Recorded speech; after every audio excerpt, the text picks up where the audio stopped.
नमस्कार दोस्तों, आपके लिए मानव एडु क्लासेस मैथ प्रैक्टिस सेशन के चुनिंदा महत्वपूर्ण प्रश्नों को लेकर आपके सामने आया है। समय ना लगाते हुए आइए शुरू किया जाए।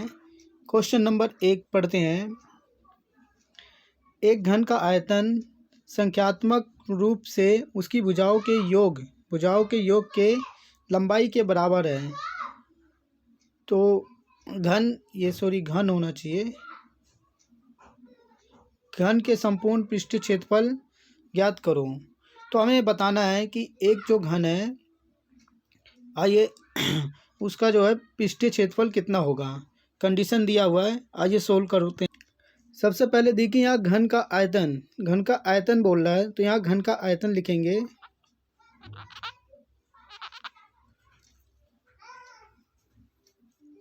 घन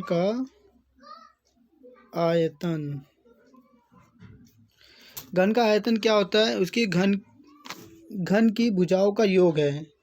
बराबर क्या है? घन की भुजाओं का योग है। तो घन का आयतन जो है वो क्या होता है हमारा? 1/3 होता है।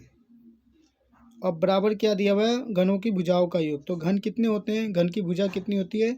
12 होती है, और अगर सबको जोड़ा जाए तो 12a हो जाता है। तो यहाँ से हमारा एक a ये पूरा कट जाएगा, तो यहाँ पे a की 2 और बराबर में 12 बचेगी। यहाँ पे हमारा a का 2 यानी कि a की 2 का मान निकला है। आइए इस क्वेश्चन को आगे करते हैं। देखिए a2 हमारा निकला था 12। अब हमें घन का क्षेत्रफल निकालना है। तो घन का क्षेत्रफल हमें पता है क्या होता है। घन का क्षेत्रफल बराबर होता है 6a की स्क्वायर, ये होता है। तो यहाँ पे देखिए हमने a की 2 निकाला था, तो यहाँ पे सीधे ऐसे पुट कर देते हैं 12, और 12 दूनी 12 कितना हो जाएगा तुम्हारा? 72 हो जाएगा। तो ये आपका आंसर है 72। तो 72 आंसर कौन है? Option C is the right answer. आइए अगले क्वेश्चन की ओर बढ़ते हैं। क्वेश्चन नंबर 2 देखिए, कह रहा है एक प्लाट की चौड़ाई 44 फीट है और लंबाई 90 फीट है। उसका क्या क्षेत्रफल होगा? क्षेत्रफल पूछ रहा है। और जैसे हमें पता है कि प्लाट क्या है, एक आयताकार है। तो आयताकार में एक लंबाई होता है, एक चौड़ाई होता है।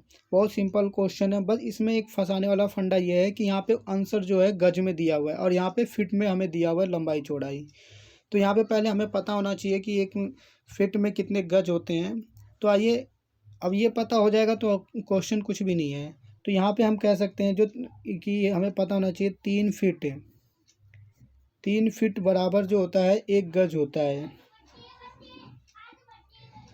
3 फीट बराबर क्या होता है? 1 गज होता है। ये हमें पता होना चाहिए, छोटी छोटी बातें। 3 फीट बराबर 1 गज। अब देखिए इसके माध्यम से पूरा सोल्व निकल जाएगा। हमें पता है कि आयत का क्षेत्रफल क्या होता है? लंबाई गुणा चौड़ाई।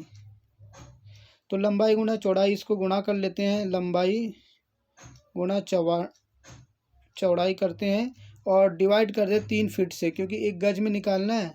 तो 3 × 3 करेंगे। जब इसको करते हैं तो ये हो जाता है 30, ये हो जाता है 10, यानी कितना आ जाएगा? 440 गज आ जाएगा स्क्वायर। तो ये आपका आंसर है सी ऑप्शन। आइए अगले क्वेश्चन की ओर बढ़ते हैं। ये क्वेश्चन नंबर 3 है। क्वेश्चन नंबर 3, कुछ के सभी अंतकोणों का योग ज्ञात कीजिए। यहाँ पे देखिए कुछ नहीं होगा, यहाँ पे पंचभुज होगा। मिसप्रिंट में गलती है, पंचभुज। यहाँ पे पंचभुज होगा। पंचभुज के सभी अंतकोणों का योग ज्ञात कीजिए। पंचभुज के सभी अंतकोणों का योग ज्ञात करना है। तो यहाँ पे देखिए ऑप्शन है 520, 430, 540, 590। तो इसको भी करने का एक तरीका होता है, एक फॉर्मूला होता है, हमें पता होना चाहिए कि जो अंतकोण है, अंतकोणों का योग, बराबर क्या होता है n/2 और यहाँ पे होता है मल्टीप्लाई 180। ठीक है, इससे हमारा सोल्यूशन होता है। ये हमारा फोनोजन अंतकोण जो होते हैं, कोई भी आप ले लो, पंचभुज ले लो, षटभुज ले लो, अष्टभुज ले लो, कोई भी ले लो, कितनी भुजाएं हो उसके अंतकोण का योग जो होता है n-2 इंटू में 180 होता है। तो डायरेक्ट फॉर्मूला पुटअप करना है यहाँ पे देखिए पंचभुज में कितनी भुजाएं होती है हमें पता है 5। जो n होती है वो भुजाओं की संख्या होती है। n क्या होती है? भुजाओं की संख्या होती है। ठीक है, तो यानी कि 5 होगा, तो यहाँ पे 5-2 करके गुणा 180 करते हैं तो ये आ जाएगा 3 इंटू में 180 मल्टीप्लाई करते हैं तो 540, ये आ जाएगा 540। यानी सभी कोणों का योग क्या हो जाएगा 540। Option C is the right answer. आइए क्वेश्चन नंबर 4 पढ़ते हैं। क्वेश्चन नंबर 4 है 138 के संपूर्ण जो है का कोटि पूरक न्यून कोण बताना है। कोटि पूरक न्यून कोण बताना है। यानी 138 का संपूरक जो होता है, संपूरक यहाँ पे होना चाहिए, संपूरक होता है संपूर्ण कोण संपूरक। ठीक है, संपूरक का कोटि पूर्वक न्यून कोण है। तो यहाँ पे देखिए 142 है, 43 है, 54 है, 59 है, तो हमें बताना है। तो जैसा कि हम जानते हैं जो संपूरक कोण होता है, संपूरक जो होता है वो कितने का होता है 180 का होता है। तो पहले और कोटि पूरक जो होता है न्यून कोण, यानी न्यून कोण जो होता है हमारा वो होता है 90 का होता है। तो सबसे पहले हमें क्या करना होगा 138 का संपूरक निकालना है। तो यानी 180 में से हमने माइनस कर दिया 138 को, ये हमारा संपूरक आएगा। तो माइनस करके हमारा आ रहा है कितना 42। ठीक है, अब हमने लगाया न्यून कोण पूछ रहा, तो न्यून कोण में से 90 में से माइनस कर दिया, इसको 90 में से माइनस कर दो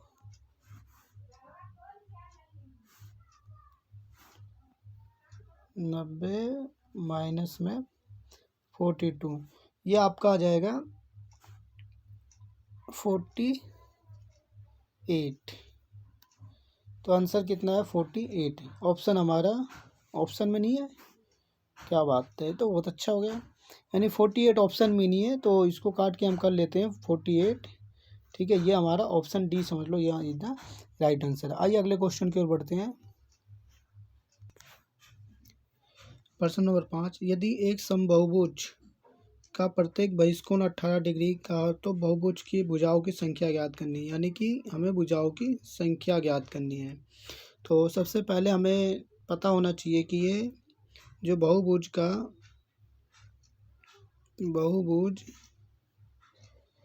प्रत्येक बहिष्कोण जो होता है कैसे निकलते हैं। प्रत्येक बहिष्कोण बराबर निकालते हैं 360 डिवाइड बाई n। तो यहाँ पे हमें n निकालना है और बहिष्कोण दिया हुआ है, बहिष्कोण दिया है। तो यहाँ पे बहिष्कोण जो है हमारा 18 डिग्री बराबर 180 डिवाइड बाई n। तो यहाँ से n की वैल्यू निकाल लेते हैं। आइए देखिए, यहाँ लिख दिया 18 डिग्री 360 बटे n। अब इसको n से इसको लगेंगे तो यहाँ पे जो n की वैल्यू निकल के आएगी वो 360 बटे 18। इसको काटते हैं तो आपका n बराबर कितना आता है 20। यानी कि भुजाओं की जो संख्या है वो कितनी निकली है 20। तो ये आपका आंसर ए होगा। आइए अगले क्वेश्चन की ओर बढ़ते हैं। आइए, बहुत ही प्यारा क्वेश्चन है। क्वेश्चन नंबर 6 देखते हैं। एक वर्ग की जो भुजा है, वर्ग की भुजा में 10% वृद्धि करते हैं, उसके क्षेत्रफल में कितने प्रतिशत की वृद्धि होगी। हमें वृद्धि प्रतिशत पूछा है और एक भुजा में, जैसे कि हम जानते हैं कि वर्ग की जो क्षेत्रफल होता है तो वो क्या होता है, वर्ग का क्षेत्रफल बराबर होता है ए स्क्वायर होता है। अगर इसको लिखना चाहे तो ए इंटू ए लिख सकते हैं, यही होता है। देखिए क्या कह रहा है 10% वृद्धि कर रहा है भुजा में, इसमें भी 10% वृद्धि करेगा, इसमें भी, इसमें 10% वृद्धि, इसमें 10% वृद्धि। तो सबसे पहले इसको देखो एक ट्रिक के माध्यम से हम करते हैं। एक फॉर्मूला भी है लेकिन आप ट्रिक से कीजिए। देखिए सबसे पहले मान लेते हैं कि उसका क्षेत्रफल कितना है 100 है, 100 है। ठीक है, अब इसमें क्या कहा है कि इसमें प्रतिशत विधि किया, 10% विधि किया, तो एक भुजा को 10% से बढ़ा दिया, तो यानी कि 110 से बढ़ जाएगा, वो क्या हो जाएगा आपका 110 से अगर बढ़ा दोगे ए स्क्वायर एक बार, तो कितना हो जाएगा आपका, ये 110 हो गया। फिर 10% और विधि कर दिया गया, तो इसमें 121 हो जाएगा। ठीक है, इसका 10% निकालोगे 121 आएगा। अब देख लीजिए कितना वृद्धि हुआ, तो यहाँ से यहाँ तक डिफरेंस जो है वो कितना आया वृद्धि, तो यहाँ पे जो वृद्धि आ गया है वो आ गया 21%, यानी 21% इसमें कहाँ है, ये हमारा B option is the right answer. आइए अगले क्वेश्चन की ओर बढ़ते हैं। देखिए क्वेश्चन नंबर 7 है, किसी ऋजु रेखीय कोण, ध्यान रखिए ऋजु रेखीय कोण का 0.2 गुना कोण कितने अंश का होगा। सिंपल सा क्वेश्चन है, इस तरह के ही क्वेश्चन यूपी टेट में पूछे जाते हैं और बहुत सिंपल होते हैं, लेकिन उनको कुछ पता, जैसे ऋजु कोण हमें पता होना चाहिए, ऋजु कोण क्या होता है, ऋजु रेखीय कोण कितने का होता है। तो जो ऋजु रेखीय कोण होता है वो होता है आपका 180 डिग्री का होता है, जो 180 डिग्री का होता है उसे ऋजु रेखीय कोण कहते हैं। तो इसका क्या करते हैं 0.2 गुणा कर देते हैं और डिवाइड कर देते हैं इसको, दशमलव हटाया, नीचे 10 बढ़ाया, 1 से 1 काट दिया, इसको मल्टीप्लाई कर दिया, कितना आ गया हमारा 36 डिग्री आ गया। तो आंसर हमारा क्या हो जाएगा सी। आइए अगले क्वेश्चन की ओर बढ़ते। देखिए क्वेश्चन नंबर 8 कह रहा आयत की लंबाई को 10% कमी और चौड़ाई को 20% वृद्धि करने पर क्षेत्रफल में क्या परिवर्तन होगा। सेम अभी एक क्वेश्चन ऐसा आया था, करते हैं देखिए, बस वहाँ वर्क, तो यहाँ आयत था, तो हमें जैसे पता है आयत का क्षेत्रफल निकालना है, तो आयत का क्षेत्रफल क्या होता है ए इंटू बी होता है, यानी लंबाई गुना चौड़ाई होता है। ठीक है, अब देखिए यहाँ पे लंबाई में 10% कमी कर रहा है और चौड़ाई में 20% वृद्धि कर रहा है, तो सिंपल सा वही है, एज्यूम करते हैं कि हमारा क्षेत्रफल कितना 100 है, अगर लंबाई में 10% वृद्धि कमी कर रहा है, तो पहले हम कमी करते हैं, तो 10% कमी करेंगे। देखिए 100 का 10% आप निकालोगे, 100 का 10%, तो कितना होगा आपका 10 ही होगा, तो माइनस कर देंगे तो 90 आएगा 10% कम करके। अब कह रहा है कि इसी को ही वृद्धि करना है 20%। अब वृद्धि किसका करेंगे 90 का करेंगे, ना कि 100 का करेंगे। अब यहाँ पे देखिए, यहाँ 90 का 10-20% निकालोगे, तो ये 0 0 से गया, 9 दूनी 18 आ गया, कितना आ गया 18। अब ये 18 क्या है इसमें जोड़ देंगे, तो जोड़ेंगे तो कितना हो जाएगा 108 हो जाएगा। अब जैसे हमें क्लियरली दिख रहा है कि यहाँ पे एक कलर चेंज करके दिखाता हूँ कि 100 था, 10% कम किया 90 हुआ, फिर इसको 20% बढ़ा दिया 108 हो गया। अब यहाँ से क्या परिवर्तन आ रहा है, तो देखिए 100 से 108 हो रहा है, यानी कहीं ना कहीं हमारा जो है वो 8% की क्या हो रही है वृद्धि हो रही है। तो 8% की वृद्धि, option C is the right answer, यानी C is the right answer है। आइए अगले क्वेश्चन की ओर बढ़ते हैं। क्वेश्चन नंबर 9, 10 सेंटीमीटर, ध्यान से देखिए, 10 सेंटीमीटर त्रिज्या का एक वृत्त और वृत्त की जीवा से केंद्र की दूरी 6 सेंटीमीटर की दूरी पर है, जीवा की लंबाई ज्ञात करना है। बहुत सिंपल क्वेश्चन है, कंसेप्ट बेस है। और सबसे पहले देखिए क्या करते हैं, ये हमारा मान लो सपोज करो ये हमारा क्या है वृत्त है, वृत्त का ये केंद्र है और केंद्र से जो जीवा है उसकी कितनी है 10 सेंटीमीटर है, और यहाँ से एक इस तरह से जीवा पे जो दूरी है वो कितनी है 6 सेंटीमीटर, यानी ये 6 है और ये कितनी है 10 है। तो सिंपल सा हमें जीवा की लंबाई पूछ रहा है, पूरे यहाँ से यहाँ तक की पूरी पूछ रहा है, तो यहाँ से यहाँ तक की पूछ रहा है ना, तो सबसे पहले क्या हमें निकालना पड़ेगा, इसकी पता होगी, अगर इसका पता है इसको डबल कर देंगे और पूरे जीवा की लंबाई होती है। तो जैसा हम यहाँ देखते हैं, यहाँ पाइथागोरस ट्रिक लग रहा है। पाइथागोरस ट्रिक क्या होता है, ये हमारा जो होता है, देखिए ये जो हमारा होता है ये लंब होता है और ये आधार होता है, ये कर्ण होता है।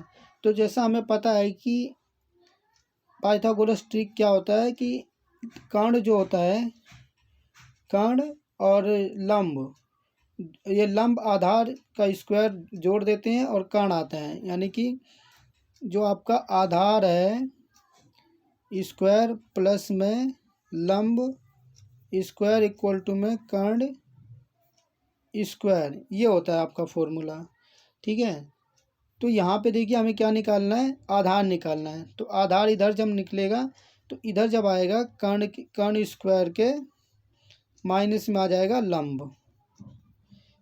ये पाइथागोरस ट्रिक से ये निकालना है। आइए करते हैं इसको।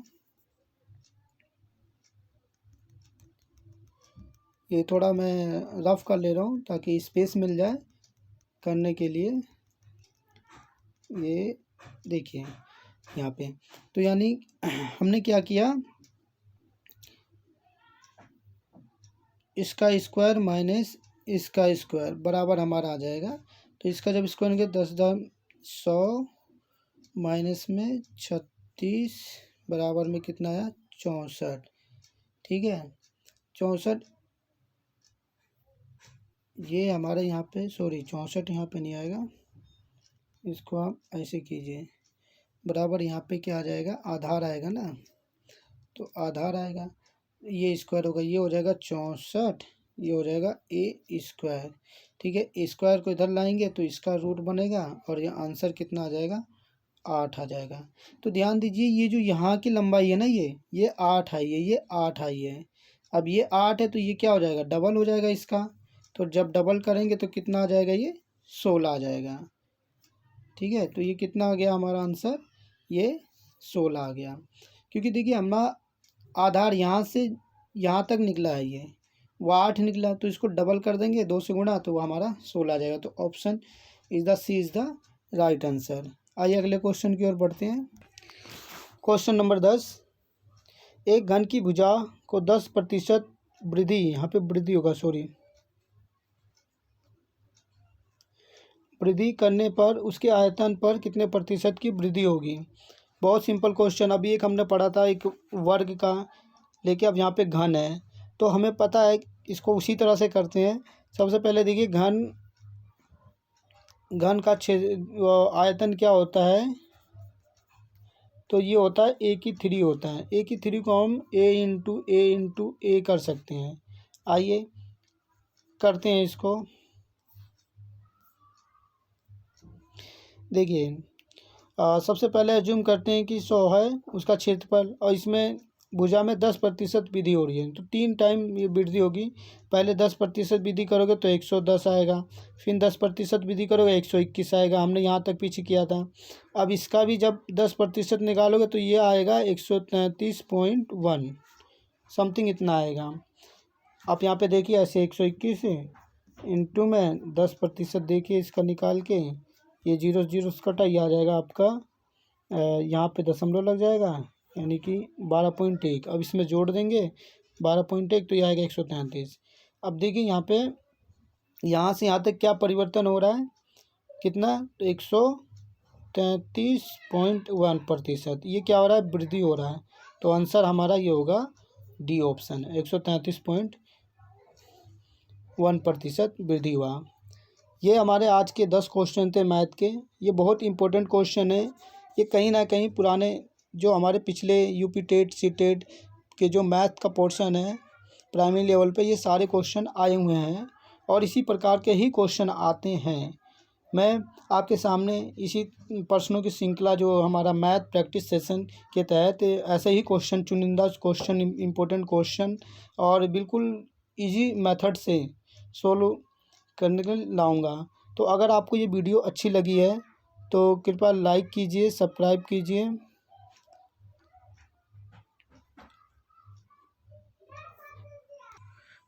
और अपने दोस्तों को भी शेयर कीजिए। कोई भी सवाल को लेके कोई भी अगर प्रॉब्लम है तो आप कमेंट सेक्शन में अपने राय व्यूज़ दे सकते हैं। धन्यवाद।